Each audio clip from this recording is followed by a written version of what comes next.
គេថាអ្នករត់តាក់ស៊ីស្រីច្រើនពិតមែនអត់បងប្អូននេះជាសំណួរហើយក៏ជាចម្លើយដែរបងប្អូនសម្រាប់ខ្ញុំជាប្រពន្ធអ្នករត់តាក់ស៊ីចាថ្ងៃនេះខ្ញុំដុតមាន់ទឹកដូងសម្រាប់ប្តីខ្ញុំមកពីដឹកម៉ួយមកចាបងប្អូនអញ្ចឹងខ្ញុំសូមឆ្លើយថាអ្នករត់តាក់ស៊ីស្រីច្រើនចា 99% ចុច 99% ស្រីច្រើនអ្នកខ្លះប្រពន្ធ1ប្រពន្ធ2ប្រពន្ធ3ប្រពន្ធ4មានកូនតូចមានកូនធំមានអាកូនការហើយទៀតអូយចាបងប្អូននេះជារឿងពិតមិនមែនកុហកទេហើយពាក្យមួយគេនិយាយទៀតថាចង់មានស្រីនៅកន្លែងណាក៏អាចមានស្រីកើតដែរចាខ្ញុំទទួលស្គាល់ថាមានមនុស្សល្អហើយនឹងមនុស្សមិនល្អមានបរោះមានសុជីវធម៌និងបរោះដែលគ្មានសិលធម៌នៅក្នុងខ្លួនហើយជឿដែរបងប្អូនស្រីៗគ្នាយើងដែលថាបើគេចង់ក្បត់នៅកន្លែងណាដែលគេនៅកន្លែងណាក៏គេក្បត់បានដែរវាមិនមែនទេបងប្អូនបើធ្វើការចំកន្លែងអត់មានស្រីតញ៉ែស្រីណាឬក៏ចង់ញ៉ាយខ្ទើយឬក៏ចង់ញ៉ាយប្រុសគ្នាឯងតែធ្វើការកន្លែងស្រីហើយជាមិនផុតទេបងប្អូនហើយមានទាំងអ្នកលក់បាយមានទាំងអ្នកលក់កាហ្វេមានទាំងអ្នកលក់បរិយនំនេកចេកដំបងបើម៉ួយវិញមានទាំងចាស់មានទាំងក្មេងមានទាំងកំមុំមានទាំងមេម៉ាយហើយទោះមិនបានអីក៏បានញ៉ាយញងពាក្យសម្ដីគេដែរហើយនិយាយពីអ្នករត់តាក់ស៊ីខ្ញុំមិននិយាយទៅប៉ះពាល់អ្នកណាល្អអ្នកល្អសូមដកខ្លួនចេញខ្ញុំនិយាយតែអ្នកអាក្រក់ឯងមុខអាក្រក់កាចាស់ចំណាស់ណាក៏ដោយក៏លួចមានស្រីបានដែរក៏នៅតែមានស្រីក្បត់ប្រពន្ធដែរនិយាយចេះហើយបើនិយាយរឿងកុហក9បងប្អូនជួនកាលមកដល់បាត់ដំបងហើយប្រាប់នៅកំពង់ចាមកំពង់ឆ្នាំងឯណាណោះកាពិតណានៅដល់បាត់ដំបងអង្គុយផឹកជុំមិត្តភ័ក្តិឡើងវាយដល់ពេលប្រពន្ធខលទៅចូលក្នុងឡាននិយាយធ្វើអត់ដឹងរឿងអីសោះអូយពងដឹកម៉ួយហត់ណាស់វេទនាណាអូនប្រពន្ធនៅផ្ទះត្រៀមចាំម្ហូបអាហារយ៉ាងពិសេសសម្រាប់ប្តីកាពិតប្តីនោះផឹកកឡើងវាយអស់ហើយអាមនុស្សកុហកអញ្ចឹងណាបងប្អូនហើយប៉ាកែសំដែងណាតិចថាយើងរករឿងម៉មណាប៉ាកាច់ប៉ាកិនខំយើងងក់ងោធ្វើគេនឹងដូចមនុស្សត្រឹមត្រូវណាអញ្ចឹងការពិតក្រោយខ្នងយើងមកប៉ាកែសំដែងលេខ1ប្រុសខ្លះមិនហ៊ានឲ្យលុយប្រពន្ធចាយពេញដៃទេសុកចិត្តទិញនំទិញចំណីទិញរបស់ថ្លៃផ្គាប់ចិត្តស្រីយីចុះបើសិនឲ្យຕົកលុយនឹងផ្គាប់កូនប្រពន្ធថែរក្សាសម្រស់ប្រពន្ធឲ្យវាស្រស់ស្អាតឲ្យវានៅតែក្មេងជាងវ័យទៅចាំបាច់ទៅរោស្រីទៅអីចាំបាច់ទៅផ្កប់កូនស្រីទៅអីងាប់ខ្ញុំអត់យល់សោះបរោះអ្នករត់តាក់ស៊ីអ្នកណាខ្លះដែលខុសពីសម្ដីខ្ញុំនិយាយចេញមុខមកប៉ុន្តែបើខុសពីសម្ដីខ្ញុំនិយាយហ្នឹងគឺសិតតែបរោះល្អហើយខ្ញុំហ៊ានប៉ះពាល់ទេខ្ញុំប៉ះពាល់តែបរោះដែលអត់ល្អដែលគ្មានសុជីវធម៌នៅក្នុងការរស់នៅថ្ងៃហ្នឹងមាន់ដុតទឹកដូងខ្ញុំថាដុតឲ្យវាផ្អែមឆ្ងាញ់ណាប៉ុន្តែមិនដឹងជាឆ្ងាញ់ឬក៏អត់ទេព្រោះវាអារម្មណ៍ដែលវានឹកឃើញរឿង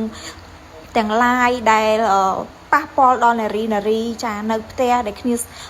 ទន្ទឹងរង់ចាំប្តីចាមិនដឹងថាគ្នាឯកាប៉ុណ្ណាបងប្អូននៅផ្ទះមើលកូនអ្នកខ្លះមានការងារធ្វើខាងក្រៅទៀតអត់មានសង្ឃឹមអីទេសង្ឃឹមថាមកដល់ផ្ទះជួបមុខប្តីជួនកាលប្តីកុហកបោកប្រាស់ទៅផឹកស៊ីញ៉ាយញងស្រីញីនៅខាងក្រៅហើយធ្វើខ្លួនឯងហត់នឿយខ្លាំងណាស់អញ្ចឹងណាបងប្អូនអត់យល់ពីអារម្មណ៍មនុស្សស្រីណាហើយតាំងតាពីបែកគ្នាបែកបាក់គ្នាលេងលះគ្នាតាំងពីចោតស្រីស្រីនេះមិនល្អស្រីនោះមិនល្អរស់នៅជាមួយគ្នាមិនចោះសម្រងគ្នា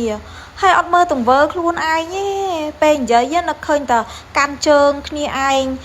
ប្តីផឹកតិចតួចមិនបានអីចោះពួកស្រីប្រពន្ធដែលនៅផ្ទះហ្នឹងតែបានទៅជួបជុំមិត្តភ័ក្តិនៅណាមួយថ្ងៃមើលតែផ្ទះមើលតែកូនមើលជួនកាលការងារខាងក្រៅទៀតអ្នកខ្លះមានការងារខាងក្រៅទៀតសួរគ្នា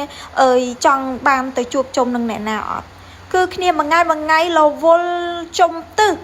ហើយសង្ឃឹមបានតែជុំតែប្តីសบายចិត្តជុំប្តីបើប្តីវិញអាត្មានិយមចង់ជុំតែមិត្តភ័ក្តិចង់ជុំតែសើចសบายតែគ្នាឯងហ្នឹងហើយគេថាគេរស់ស៊ី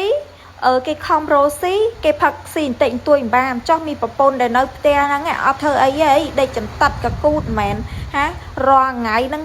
រលុយហើយមកដាំបាយធ្វើម្ហូបបោសផ្ទះលាងចានមើលកូនទៀតមែនស្រីជាប្រពន្ធហ្នឹងដាក់លើហឹងឲ្យស្រួលដល់ថ្នាក់ហ្នឹងមែនណាបើសិនជាការងារប្រពន្ធគិតជាប្រាក់ខែវិញណាមានអាការងារក្នុងផ្ទះហ្នឹងគិតលុយផ្សេងអាការងារមើលកូនគិតលុយផ្សេង ហាការងារពេលយប់នោះគិតលុយផ្សេងទៀតហើយសាកសម័យគិតមើលមួយខែបានប្រមាណអ្នកឯងគិតថានៅក្នុងផ្ទះហ្នឹងប្រពន្ធអត់ចេះហត់ទេអីលោកអ្នកឯងខំរលុយមកហ្នឹងអ្នកឯងគិតថាខ្លួនឯងហត់ត្រូវការសម្រាកហើយចុះត្រូវការលំហែខួរក្បាលហើយចុះប្រពន្ធហ្នឹងអត់មានត្រូវការលំហែស្អីទេអីណាហើយប្រពន្ធគាត់ទៀមទាចង់បាននៅចិត្តប្តីចង់ឲ្យប្តីថ្នាក់ថ្នមលួងលោមនិយាយពាក្យល្អហ្នឹងយ៉ាងម៉េចពិបាកណាស់ទៅអីមួយថ្ងៃចេញចូលចេញបាត់ចេញព្រឹកល្ងាចចូលយប់ចូលជួនកាលឆ្លងដល់យប់ស្អែកទៀតតែខ្ញុំក៏ទទួលស្គាល់ដែរបងប្អូនមិនមានបុរសល្អទេចាអ្នករត់តាក់ស៊ីគឺមានបរិះល្អគ្រាន់តែកលេចមើលមុខគឺស្គាល់ដឹងហ្មងបើថាឲ្យខ្ញុំមើលមុខថាអ្នកណាបកាយក្បត់ខ្លះអ្នកណាបកាយស្មោះខ្លះគ្រាន់តែមើលមុខគឺខ្ញុំដឹងប៉ុន្តែវាមិនច្រើនទេគឺភាគតិចណាស់បរិះដែលស្មោះនោះបងប្អូនអើយនិយាយថាបរិះអ្នករត់តាក់ស៊ីបើសិនជាធ្វើតាមចំណងតណ្ហាខ្លួនឯងខ្ញុំជឿថាចពាក់គេជុំទឹះគ្មានប្រយោជន៍ហើយគ្មានរីចម្រើនទៅណាទេណាបើសិនជាធ្វើតាមតណ្ហាខ្លួនឯងនិយាយមែនប្រពន្ធ2ប្រពន្ធ3រលុយណាទៅចិញ្ចឹមកូននោះណាបើមិនខ្ចីគេហឺហាសបាយហ្នឹង